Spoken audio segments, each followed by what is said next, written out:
Yusek, ano po ang nanatiling minimum health standards sa pampublikong lugar? Well, nandun pa rin po yung sinasabi natin, ano? And from the start of the pandemic, ito na po yung ating ginagamit, yung B, the solution. So B, bawal lang walang mask.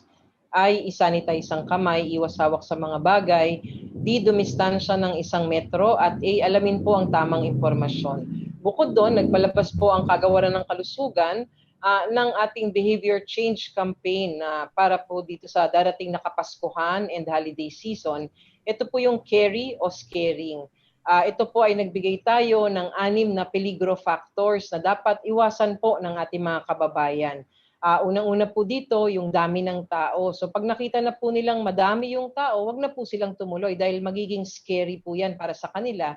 Ibig sabihin, maaari silang mahawaan ng sakit. Pangalawa, yung kumpulan ng tao. Minsan po kasi yung mga lugar naman, marami nga ang tao pero may appropriate physical distancing, so yan naman ay carry. Pero kung sakasakaling nagkukumpulan na ang mga tao, scary na po yan. Mahahawa po kayo sa ganyang sitwasyon, wag na kayong tumuloy. Ang pangatlo po, yung tagal po ng gawain. So sinasabi po ng mga eksperto natin na kapag ikaw ay magiging close contact, kailangan nagkaroon ka ng 15 minutes or more na interaction doon sa isang taong positibo or may probable case ng COVID-19. So kailangan limitahan ang exposure dito po sa mga gawaing ito. Pang-apat, yung kapaligiran. Kailangan may adequate ventilation. Marami po sa ating mga kababayan, iniisip nila kasi pupunta naman sila sa outdoor o yung open space, katulad ng pagpunta sa Divisoria. Pero kahit na po na open po ang ventilation dyan, kung dikit-dikit po ang tao, transmission risk is still very high. So yun po ang ating pinapayo ng ating mga eksperto na kahit na nasa ang open space, may ventilation, pero kung dikit-dikit po at kumpulan ng mga tao, ang probabilidad na mahahawa ay naandyan pa rin.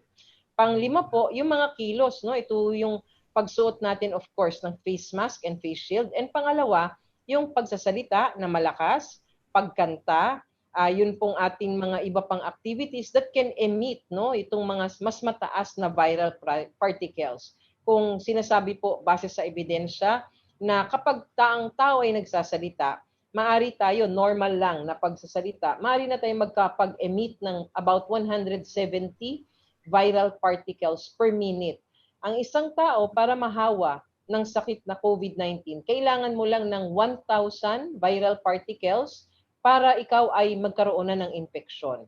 So kung tatagal tayo, nakasama ang taong may infeksyon ng COVID-19 ng mga 8 minuto at nagsasalita lang siya ng regular, nakakapag-emit siya 170 viral particles per minute, sa loob ng 8 minuto, maaari ka ng mahawa.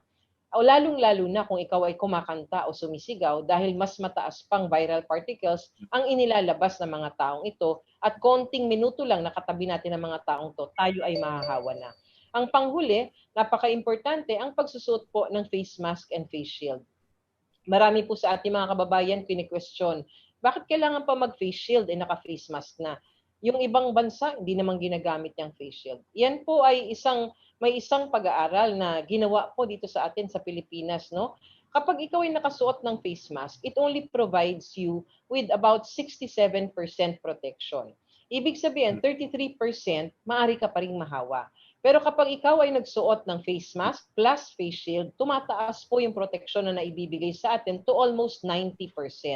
So ibig sabihin, ito pong additional na PPE na face shield pag sinuot natin ay mas makakapagbigay sa atin ng protection as compared na kung mask lang ang suot natin. So ito po yung mga sinasagawa natin ngayon para maipaalala sa ating mga kababayan kung ano ang dapat gawin when you are in public places. Yes po. Yusek, kasi ngayon ang daming lumalabas na style ng face mask, pati face shield. So pagdating po sa pagsusuot, ano po ang mairerekomenda ninyo na dapat suotin in public? Well, unang-una, no, katulad ng sabi ko kanina, face mask and face shield, magkasama yan. And hindi lang dapat face mask and face shield. Kailangan i-comply mo rin yung physical distance, no? Para talagang magkaroon ka ng adequate protection sa iyong katawan. Ngayon, itong mga face mask, unang-una gusto ko lang punahin, no, ang ating mga kababayan. Naka-face mask nga, nasa baba lang. Naka-face mask nga, bibig lang ang tinatakpan, ang ilong ay hindi. Balikan po natin ang objective kung bakit tayo naka-face mask. Gusto natin nakatakip ang bibig at ang ilong dahil dito maaring pumasok ang virus at tayo ay mahawa at kung tayo naman ay may sakit, dito rin lalabas para mahawaan natin ang iba. So importante nakatakip ang bibig at saka ang ilong. Ang atin pong mga face mask na ginagamit, maari na cloth mask lang kung regular daily activities lang ang ginagawa natin. Pero kung kayo ay pupunta sa mga talagang matataong lugar, kami po ay nagre-recommenda na magsuot na rin kayo ng surgical mask na tinatawag, yung medical mask. Dahil nga po itong medical mask, ginawa po talaga yan na may mga layers ng protection para ito pong mga particles or organismo ay nasasala niya bago makapasok sa inyong katawan. So ito po ay rekomendasyon natin. And let's leave the N95 mask para po sa ating healthcare workers para hindi po sila nauubusan. Ang isa pa ho nating paalala, nilalaban po ang mga cloth mask. Hindi po pwedeng ginagamit na isang linggo na hindi pa nalaban. Lahat po ng virus na nakadikit sa labas niyan ay mapupunta rin sa inyo kung hindi niyo po lalaban yan. Ang ating mga surgical mask, kailangan itapon na pagkatapos ng 8 oras na paggamit. Kung sakali, wala pang 8 oras pero nadumihan na, halimbawa kayo ay nabahin o kaya ay nabasa ito, itapon na po at palitan na natin. So kailangan lang po ng regular na napapalitan o nahuhugasan para po hindi tayo magkakaroon ng increased risk of being infected.